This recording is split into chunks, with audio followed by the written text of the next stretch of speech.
તો આ તરફ અમદાવાદ ક્રાઇમ બ્રાન્ચને મોટી સફળતા પ્રાપ્ત થઈ છે। અમદાવાદથી આલા મહત્વપૂર્ણ સમાચાર સામે આવ્યા, જ્યાં ક્રાઇમ બ્રાન્ચને અત્યારે સફળતા મળી છે। નટવરલાલ ભરત છાબડાની અટકાયત કરવામાં આવી છે અને વધુ તપાસ હાથ ધરવામાં આવી છે। અધિકારીઓ ઈચ્છે ત્યાં બદલી કરાવતો હતો। તો અત્યારે ક્રાઇમ બ્રાન્ચને મોટી સફળતા હાંસલ થઈ છે। પ્રધાનમંત્રી કાર્યાલય સુધી ઓળખ હોવાનો દાવો કરવામાં આવતો હતો। નટવરલાલ ભરત છાબડાની અત્યારે અટકાયત કરવામાં આવી છે। ત્યારે આ જ મુદ્દે વધુ માહિતી આપવા માટે આપણી સાથે સંવાદદાતા રવિ ભાવસાર જોડાઈ ગયા છે। જી રવિ, અમદાવાદ ક્રાઇમ બ્રાન્ચને અત્યારે સફળતા પ્રાપ્ત થઈ છે। ભરત છાબડા નામના વ્યક્તિની અટકાયત કરવામાં આવી છે। શું છે વધુ માહિતી?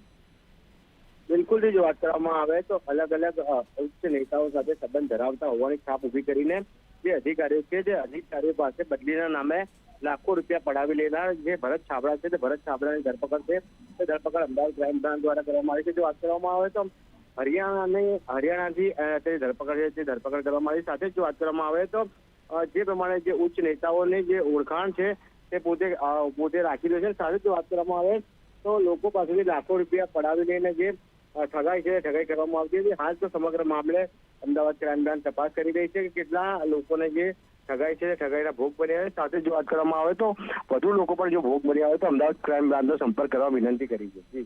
જી રવિ, સમગ્ર માહિતી આપવા બદલ આભાર।